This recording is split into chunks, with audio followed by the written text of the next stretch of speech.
that everybody should plan on those kinds of severe shortages coming. Now, some people want to say, no, we got $450 million this year, but let's spend every cent we got because next year's going to be much better. I just know it. And so the idea, the stress is who do you believe? Do you adopt the most sunny, optimistic, fingers crossed budget for next year, or do you take this skies falling, most bleak, terrible possible outlook, and depending on whose version you look at, it's night and day. And so, and it just leaves us hanging, not knowing where we are. Yeah. Okay. And I think, and what people need to realize, public schools are the only entity in the state that are held to contracts, if I'm correct. Everybody else can make cuts. It's a conversation we had today. I mean, I was speaking with my brother about it. He can lay people off. He can lay people off. We literally cannot lay them off. We have contract days. We can't do that. And that's why it's just so hard on us. And you know, I can't, and Mr. Pierce, I know we've laid it all out. These 3 plus 4 leave it alone. Until I know exactly what's happening on the base, and that's pushing forward. Until I know on some tuition, and until I get an answer from the auditor, I can't really tell you what's best. Because with 2 of these, we're limiting ourselves so much that I don't know if you could accept the base students, and that's a policy now. You can't turn them down. One of the things that concerns me is that whatever we do, and once we approve our budget and we let these contracts, if the state does what it did last year, cut us in August, we're stuck with that budget. We have to pay salaries. The only way that we can realistically save money is cut personnel. And I'm not out advocating cutting people, but that is the only realistic way to reduce your budget. We can play with this shifting and moving people around and do all that. When it's all done, if you got the same number of people, your reduction in cost is going to be minimal. And that's the way it goes. And I am not advocating going firing people, terminating people, whatever. But the bottom line, the only way we're going to save money is personnel reduction. Non-contract. Personnel reduction. Do you cut all electives or I'm just asking concentrate on academics? Well, I'm not saying what we're going to have to cut. The point is that we're going to have to look at how we can reduce the number of personnel that are employed in Long Beach School District if we're going to save money. Well, that's what I asked. And then now, where it comes from, I mean, that's what we have to tell them.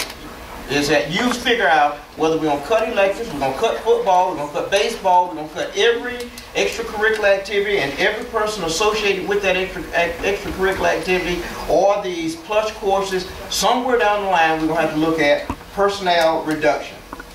Otherwise, we're just playing games. That's all we're doing. Well, that's what I asked earlier was about how are you going to cut personnel?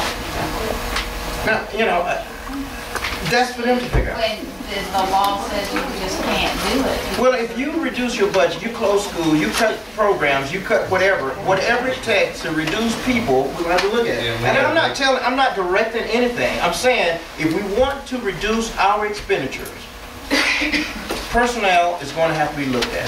When do we have to do it before? And we have to do this before we start letting contracts as of the administrators as well as the teachers. Yeah, so we got these decisions will have to be made. And we can sit here and play this all we want until we make those hard decisions. But we're trying, Mr. Stubbs, you got to remember, we've got to try to take care of the academic interests of the children. I understand that. And so we're going to do the least amount of cuts to get by for a year or two. Because do I believe we're going to stay like this forever? No.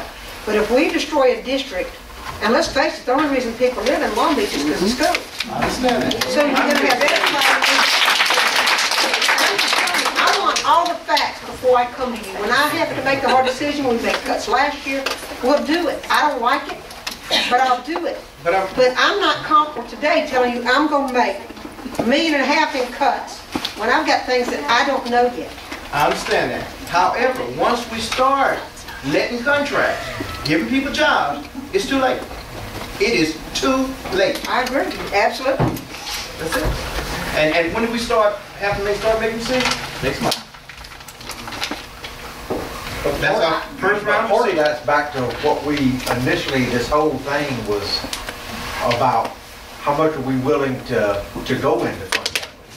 And I know. I mean, when you say we're sitting here playing games about, you know, our objective was not to play games with this. Our objective was to make sure that our people stayed employed and provide the kids still the most that we could provide them without reducing any services.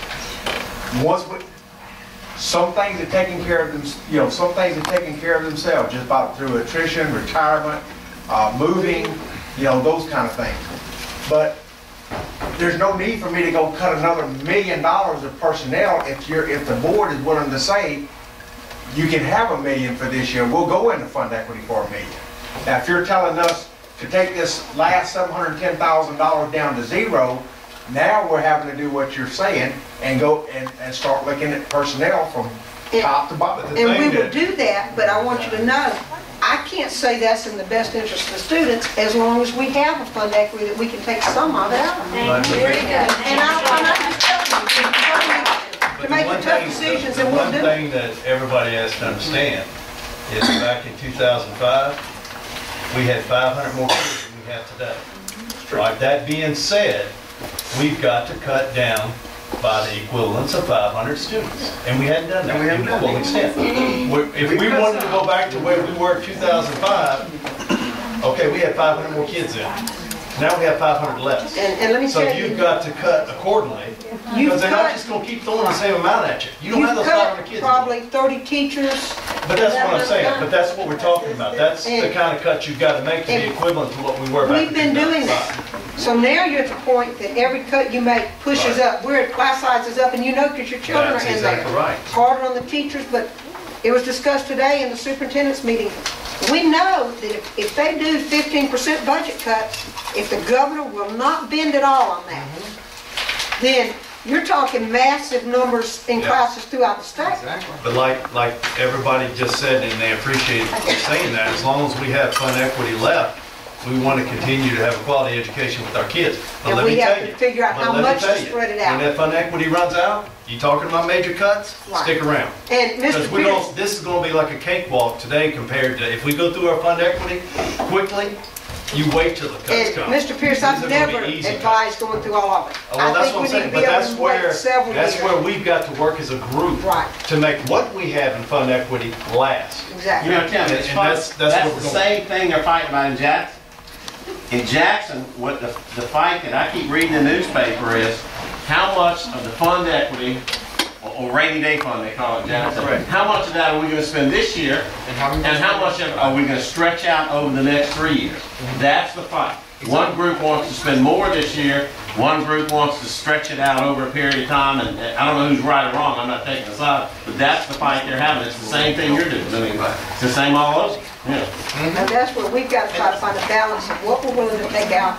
But there's two key pieces I need, and before I can make recommendations, and you need that so you'll know how much you're comfortable with. I think there's a lot more work that we can do before we can make a decision, because there's options are out there that we don't know the impact of. Ms. Harvey?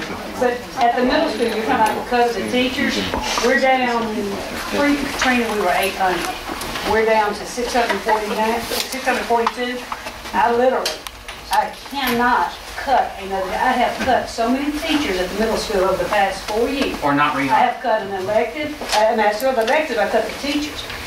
I have teachers teaching dual subjects, dual grade areas. I have classes of 29 and 30 in them.